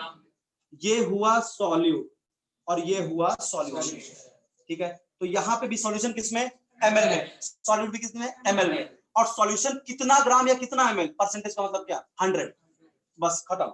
W बाई डब्ल्यू परसेंट का मतलब क्या, 100 ग्राम सॉल्यूशन में ग्राम्स ऑफ सॉल्यूट कितना है, ठीक है, 100 ग्राम के सॉल्यूशन में कितना ग्राम सॉल्यूट है उसको मास परसेंट, 100 ml सॉल्यूशन में कितना ग्राम सॉल्यूट है, W by V percent, 100 ml solution में कितना ml सॉल्यूट है, V बाई V परसेंट। बात समझा क्या, तो मास परसेंट का मतलब 100 ग्राम सॉल्यूशन में ग्राम्स ऑफ सॉल्यूट, समझ में आ गया सबको, ठीक है। चलिए तो इसको हम डिफाइन कर देते हैं, मास परसेंट को, amount of solute in gram, amount of solute in gram present in 100 gram solution. कभी नहीं पूछेगा, डेफिनेशन में लिख के दे रहा हूं, ठीक है, न्यूमेरिकल आएगा 100 ग्राम सॉल्यूशन, ठीक है। और ये सब चीजें ऐसी ना बेटा, इसका अगर आपको मतलब पता रहेगा तभी न्यूमेरिकल निकाल पाओगे। वो ऐसे बोल देगा 10% ग्लूकोज वेट बाय वेट, अब कुछ न्यूमेरिकल पूछ लिया, अब तुम समझ ही नहीं पा रहे हो 10% ग्लूकोज वेट बाय वेट का मतलब क्या हुआ। इसका मतलब 100 ग्राम के सॉल्यूशन में 10 ग्राम ग्लूकोज है।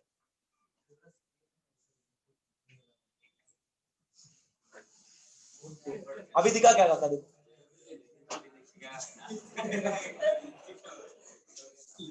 एक्चुअली आप लोग सामने बैठते तो ऑनलाइन समझ ही नहीं आता मुझे, समझो तो क्या है, एक बार समझो फिर से, इन लोगों को दिखाई नहीं कुछ। मास परसेंट में क्या बोला, 3 तरह के परसेंटेज हैं, बट अपने को यहाँ पे और यहाँ पे ये नहीं पढ़ना है, बस समझ सब। डिनोमिनेटर वाला क्या होता है, सॉल्यूशन, मैं फिर से एक्सप्लेन कर रहा हूं, देखिए डिनोमिनेटर वाला क्या होता है, सॉल्यूशन, न्यूमरेटर वाला क्या होता है, सॉल्यूट। अगर डिनोमिनेटर में W लिखा है उसका मतलब क्या, सॉल्यूशन ग्राम में है, और अगर न्यूमरेटर में W लिखा है सॉल्यूट भी किसमें है, ग्राम में है।